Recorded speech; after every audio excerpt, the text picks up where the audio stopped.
High school द्वितीय परीक्षा 2026 main परीक्षा में फेल हो जाने पर बहुत सारे विद्यार्थियों ने गणित विषय का फॉर्म डाला है और द्वितीय परीक्षा का पेपर देंगे वो गणित का। देखिए, पेपर दो प्रकार का आता है, ये आप अच्छे से जानते हैं। एक आता है बेसिक और एक आता है स्टैंडर्ड। तो 11 मई को आपका पहला जो पेपर रहेगा वो गणित का रहेगा। पहला तो नहीं कह सकते क्योंकि पहला पेपर तो 7 मई को हिंदी का हो जाएगा, लेकिन बहुत सारे अधिक से अधिक जो विद्यार्थी फेल हैं वो गणित विषय में फेल हैं। आपका पेपर बेसिक हो या स्टैंडर्ड हो, कक्षा 10वीं गणित विषय की हम बात कर रहे हैं। आखिरी मौका है अब आपके पास पास होने का।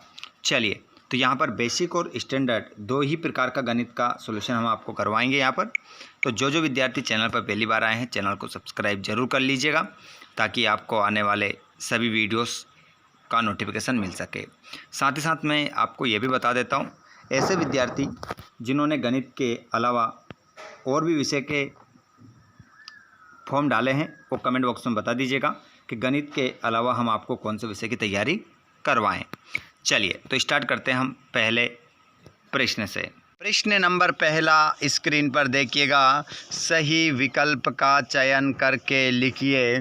तो प्यारे बच्चों, क्वेश्चन पूछ रहा है पहले में 96 और 404 का HCF होगा। तो यहाँ पर ये प्रश्न कहीं बार पेपर में छप गया है। क्या कर गया है? छप गया है। इस बार भी छपने की संभावना है, तो आप इसको अच्छे से याद रखिएगा। चलिए, तो अगले क्वेश्चन की ओर हम बढ़ते हैं। तो इस क्वेश्चन का जो आंसर हो जाएगा वो 4 होगा। 4 आपका करेक्ट आंसर हो जाएगा। दूसरा क्वेश्चन देखेंगे। यदि द्विघात बहुपद ax² plus bx plus c के शून्यक अल्फ़ा और बीटा हो तो अल्फ़ा प्लस बीटा का मान होगा। तो यहाँ पर आपका हो जाएगा ऑप्शन नंबर सा माइनस का b/a आपका करेक्ट आंसर यहाँ पर हो जाएगा। अगले क्वेश्चन की ओर बढ़ते हैं और अगला क्वेश्चन आप ध्यान रखेंगे क्या है। क्वेश्चन नंबर तीसरा देखेंगे आप। समीकरण निकाय a1x plus b1y plus c1 बराबर 0 तथा a2x plus b2y plus c2 बराबर 0 के अद्वितीय हल होने की शर्त लिखिए। तो इसके अद्वितीय होने की जो शर्त है बच्चों, वो शर्त ये हो जाएगी कि a1/a2 बराबर नहीं है किसके? b1/b2 के। तो आंसर नंबर आपका बा सही होगा। नंबर चौथा वाला देखेंगे। AP माइनस का 3 कोमा ऋण का 1/2 कोमा 2 डॉट का 11वां पद होगा। तो इसका 11वां पद की अगर हम बात करेंगे बच्चों, तो 11वां पद निकल कर आएगा 22 आपका राइट आंसर हो जाएगा। अगले क्वेश्चन को देखेंगे। 5वां।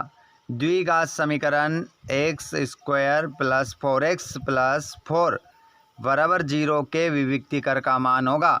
तो इसके विविक्तिकर का जो मान निकल कर आएगा बच्चों, वो 0 निकल कर आएगा। 0 आप सही उत्तर लगाएंगे ऑप्शन नंबर सा में। अगला प्रश्न है आपका छठा। बिंदु 0,5 एवं -5,0 के बीच की दूरी कितनी होती है, ये आपको बताना है। तो इसको निकाल के देखेंगे यहाँ पर, तो आपका आंसर निकल कर आएगा बच्चों बा वाला ऑप्शन 5√2 आपका सही उत्तर हो जाएगा। आगे बढ़ जाते हैं हम। जितने भी विद्यार्थी क्लास में जुड़े हुए हैं भैया, सभी क्लास को लाइक कर दें। जिनको पसंद आ रही है वो तो लाइक कर ही दें, और जिनको नहीं आ रही है वो अनलाइक कर दें। लेकिन कुछ ना कुछ तो करो ताकि हमें पता चल सके कितने बच्चों ने क्लास को पसंद किया है और कितने बच्चों ने क्लास को पसंद नहीं किया है। नहीं पसंद आ रही क्लास, कोई दिक्कत नहीं है, आप अनलाइक कर सकते हैं। पसंद आ रही हो तो लाइक कर सकते हैं। अगर क्लास में किसी प्रकार का सुधार करना हो तो आप कमेंट करके बता सकते हैं।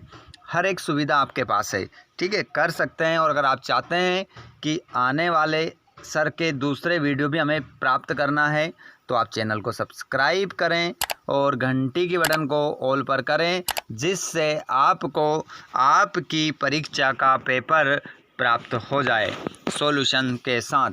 क्वेश्चन नंबर पहला। समीकरण 3x square minus 2x plus 1/3 का विविक्तिकर हो जाएगा। तो इसका विविक्तिकर बच्चों 0 होगा, 0 आपका आंसर हो जाएगा।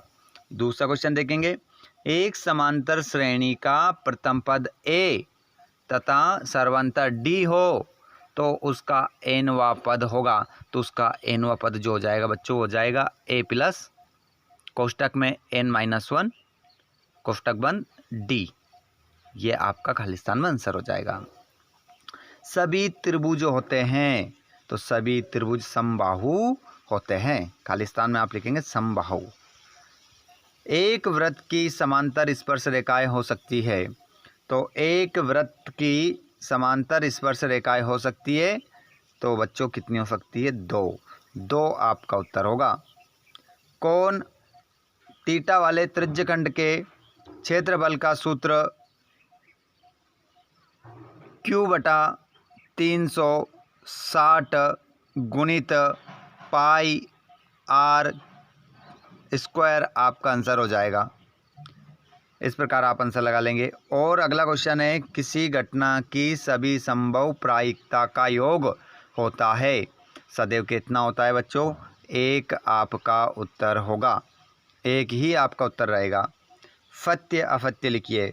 समकोण त्रिभुज में कर्ण सबसे बड़ी भुजा होती है।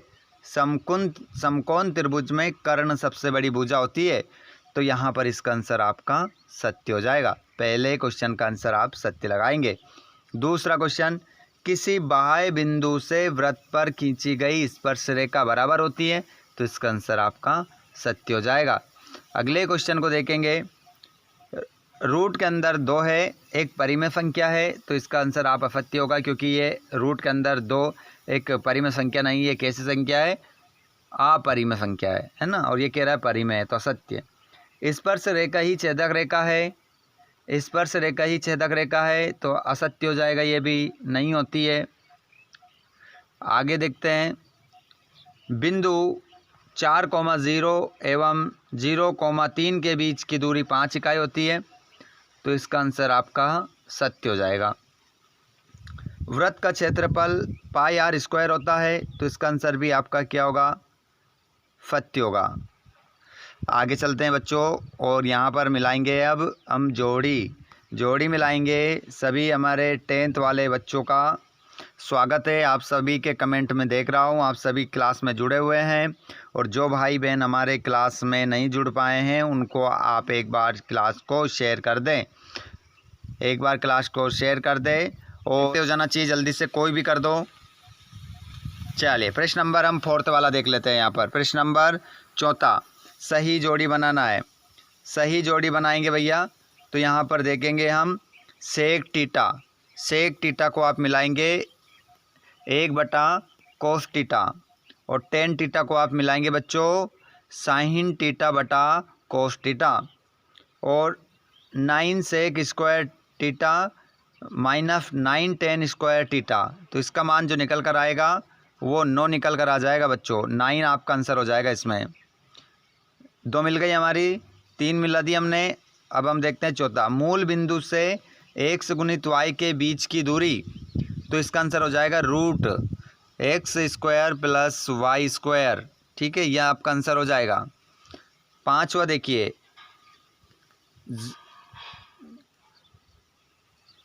0,y बिंदु की कोटि है तो यह आपका जो आंसर हो जाएगा वो हो जाएगा y। और किसी बिंदु की x अक्ष से दूरी तो इसका आंसर हो जाएगा वो कहलाती है आपकी कोटि। ठीक है, कोटि से मिला लेंगे। आगे चल जाते हैं बच्चों हम और यहाँ पर एक शब्द उत्तर देख लेते हैं। एक शब्द उत्तर आप देखेंगे तो क्या ज़बरदस्त क्वेश्चन है। यहाँ पर द्विघात समीकरण ax² plus bx plus c बराबर 0 के विविक्तिकर को ज्ञात करने का सूत्र लिखिए। तो बच्चों इसका आंसर हो जाता है d बराबर b⁻² माइनस 4ac। इस प्रकार आपका आंसर हो जाता है इसका। और दूसरा क्वेश्चन देखेंगे कि 5, 10, 15 का अगला पद क्या होगा? तो अगला पद आपका 20 हो जाएगा, 20 आपका उत्तर हो जाएगा। और उन्नयन कोण की परिभाषा लिखिए। तो आप सभी मुझे कमेंट बॉक्स में बताएंगे उन्नयन कोण की परिभाषा कितने बच्चे देखता हो इसका सही जवाब देते हैं। जो जवाब देगा वही ऐसा बच्चा है जिसने सब कुछ पढ़ रखा है और उसको सारी परिभाषाएं याद है। देखता हूँ सबसे पहले जवाब कौन देता है। एक सिक्के को उछालने पर चित आने की प्रायिकता होती है 1/2 होती है। अगला क्वेश्चन, 3 और 12 का एलसीएम क्या होगा। तो 3 और 12 का जो एलसीएम निकल कर आएगा वो 12 निकल कर आएगा। और रैखिक बहुपद की घात कितनी होती है। तो इसका आंसर आपका 1 हो जाएगा। 1 आपका आंसर होगा 1। आगे देखेंगे बच्चों, आपके क्वेश्चन हैं यहाँ पर देख रहे हैं आप छठा क्वेश्चन जो कितने नंबर का है 2। क्वेश्चन पढ़ के देख सकते हैं आप कि अभाज्य गुणनखंड विधि द्वारा 96 और 404 का एचसीएफ ज्ञात करने के लिए कीजिए और इनका एलसीएम ज्ञात कीजिए। संख्या 5005 को अभाज्य गुणनखंड के रूप में व्यक्त कीजिए। सिद्ध कीजिए कि √5 एक अपरिमेय संख्या है। पूर्ण अंकों 510 और 92 के एचसीएफ और एलसीएम ज्ञात कीजिए। द्विघात बहुपद x⁻2 - 3 के शून्यक ज्ञात कीजिए। देख सकते हैं सभी क्वेश्चन हैं आपके 23 तक हैं यहाँ पर, जो कि आप लोगों के लिए बहुत ही महत्वपूर्ण क्वेश्चन है। ये 23 तक पूरा पेपर मैं आपको बताने वाला हूँ। हमारे सभी विद्यार्थी इन प्रश्नों को लगा लीजिए क्योंकि ये छपने वाले क्वेश्चनों में से एक क्वेश्चन है जो आपको पेपर में देखने को मिलेंगे। तो ये 23 तक पूरा पेपर है। स्क्रीनशॉट ले लो, इन क्वेश्चनों को जल्दी से लगा लो। समय अभी हमारे पास थोड़ा बचा हुआ है, अच्छे से हम हल इन क्वेश्चनों को कर सकते हैं। ठीक है प्यारे बच्चों, तो ये हो गई हमारी पूरी कहानी जिसमें हमने पेपर का सॉल्यूशन देखा है और कंप्लीट किया है ताकि हम अच्छे मार्क्स के साथ उत्तीर्ण हो सकें।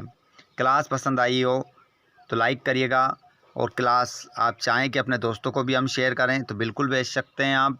और आप चाहते हैं कि नेक्स्ट वीडियो सुबह 4 बजे वाला में मिले तो क्लास को सब्सक्राइब करो और घंटे बटन कॉल पर करके रखो ताकि नोटिफिकेशन आपको पहुंचे। धन्यवाद, थैंक्स फॉर वाचिंग। इनके आंसर लगा लीजिएगा, बहुत ही खतरनाक क्वेश्चन आप लोगों के लिए होने वाले हैं। धन्यवाद, थैंक्स फॉर वाचिंग।